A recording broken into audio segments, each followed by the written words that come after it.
CGST, HGST आणि IGST मधला तुम्हाला फरक माहिती आहे का?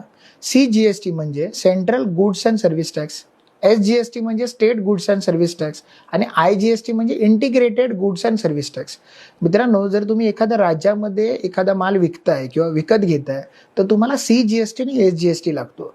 पण जर तुम्ही त्या राज्याच्या बाहेर जाऊन जर तुम्ही एखादं ट्रान्झॅक्शन करताय तर तुम्हाला तो IGST लागतो.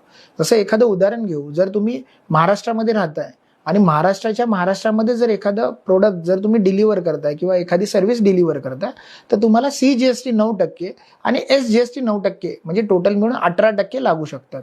पण जर तेच प्रोडक्ट जर तुम्ही महाराष्ट्राच्या बाहेर जसं गोवा असेल, कर्नाटक असेल, गुजरात असेल या राज्यांमध्ये जर ती सर्व्हिस देताय तर तुम्हाला IGST लागते. IGST मध्ये डायरेक्ट तुम्हाला 18% भरावे लागतात.